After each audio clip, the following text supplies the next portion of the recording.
நம்ம நாட்டுல ஒரு நல்ல ஒரு அமைதியான சூழ்நிலை நிலவணும் சார். அந்த பெண்ணெல்லாம் வந்து எஃப்ஐஆர வந்து வெளிய விட்டுருக்காங்க. பெரும்பாலும் நம்மலாம் போய் கேட்டா சொல்லிருவாங்களா? அதுல என்ன எழுதியிருக்கான்னு நம்மளால கண்டுபிடிக்க முடியுமாங்க சார்? ஆனா, அடுத்து வந்து யாருமே வந்து தைரியமா கம்ப்ளைண்ட் குடுக்காத அளவுக்கு போலீஸ் துறை செயல்பட்டுருக்காங்க. இதெல்லாம் மிக தவறான விஷயம். எவ்வளவு அவங்க குடும்பமாகட்டும், அந்த பெண்ணுக்கு எவ்வளவு ஒரு மன உளைச்சல். இப்பலாம் பார்த்தா காதலிக்கிறது ஒண்ணும் பெரிய குற்றமெல்லாம் இல்ல. அவங்க தன்னுடைய லவ்வர் கூட தான் அந்த பொண்ணு இருந்திருக்கு.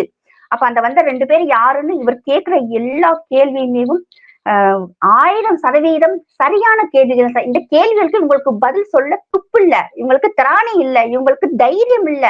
இந்த கட்சிகளுக்கு. அதனால கேலி பண்றது, கிண்டல் பண்றது, அப்படியே ஒரு மாதிரி அசால்ட்டா பதில் சொல்றது. ஏன்னா இதுவரைக்கும் வந்து யாருமே இவங்கள இப்படியெல்லாம் கேள்வி கேட்டு ஆட்டல. யாருமே உங்கள கேள்வி கேட்டு இப்படி கேவலப்படுத்தல, இப்படி காரி துப்பல. இன்னைக்கு அண்ணாமலை அவர்கள் செய்யும்போது, இவங்களுக்கெல்லாம் வந்து பதில் சொல்ல தெரியாம, சும்மா அந்த ஆட்டுக்குட்டி இப்படியாக்கும், அப்படி ஏதாவது தேவையில்லாம பேசுவாங்க சார். ஆனா அண்ணாமலை அவர்கள் வந்து மக்கள் நல்லா புரிஞ்சுக்கிறணும் சார்.